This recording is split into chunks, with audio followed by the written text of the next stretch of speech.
ukamenywa n'umuhisi n'umugenzi. Hari ubwo ufite akazi bakakwirukana, waba ufite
munyaruka kugira y'inyaruka.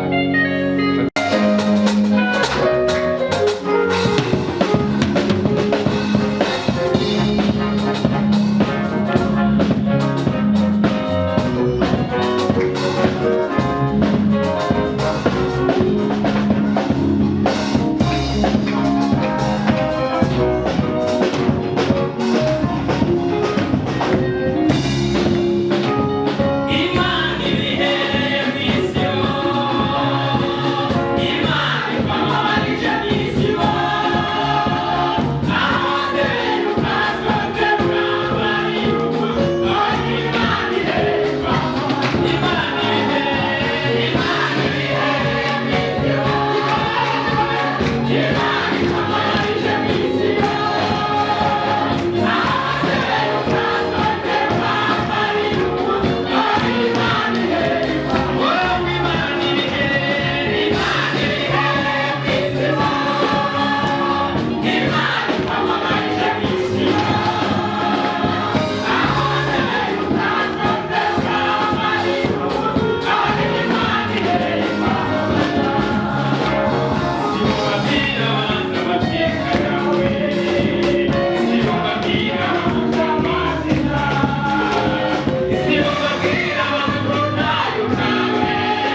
ihamagara Dawidi mu ishyamba ati bambuka ku rugamba kandi uzane ubuhumeko bimenyekane ko wari Imana.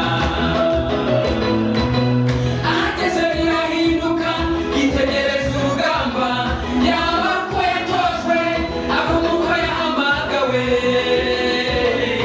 yanga kwambara ibyamire bidahesha Imana icyubahiro.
Tureba kugira kureba uko bigera Mana kugira ukaza Mana ukaturengera.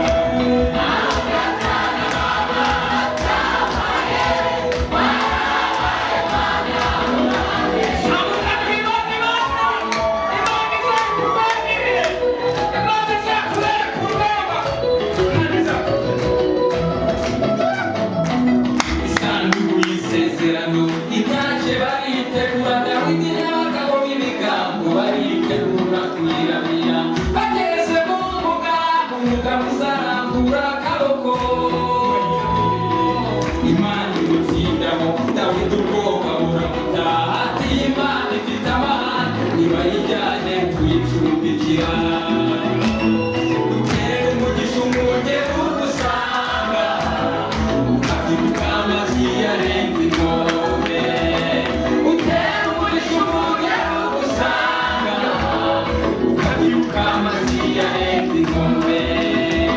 Ati bayijyane kwa Gideoni dore niwe mukene n'ubundi naho yapfa kandi nta gihombo. Nimubona Yesu umuntu erega humura nta gihombo. Nimubona Yesu mu kazi kawe erega humura nta gihombo.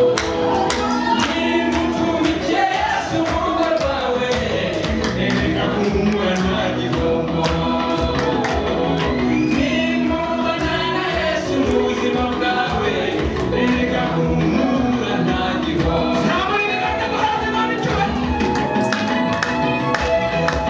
Ibimenyetso birenga kimwe binyemeza yuko izangirira neza.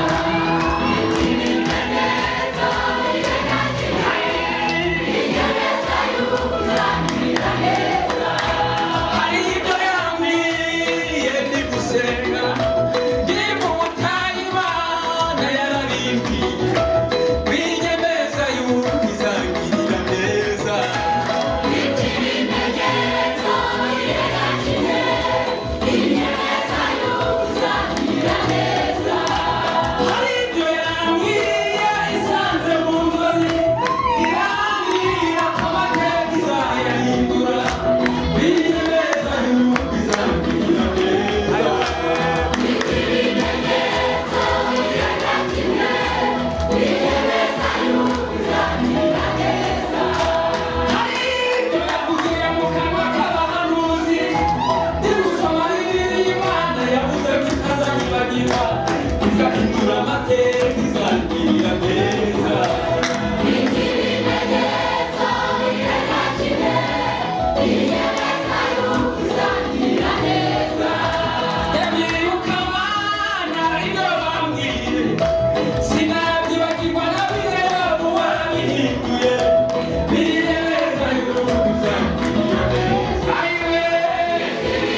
uko Imana yigutabaye bose bagufasha gushima, bakajya bakoma amashyi bati twaragusengeye warakoze Mana. Imana ijya kugutokora irabanza ikagutokoza, ibibazo bikiyongera iwawe, ukamenywa n'umuhisi n'umugenzi. Hari ubwo ufite akazi bakakwirukana, waba ufite ababyeyi ukaba imfubyi, waba uri umucuruzi nabyo bigahomba, ubwo ukaba ubaye iciro ry'imigani. Ariko abana b'Imana bagendana ibanga, no mu manga bajyana na Yesu, kuko Imana ntiyababaza umuntu yaremye, n'ukuri izamugirira ibambe. Unganima udasiba, udasiba uhora uyisenga,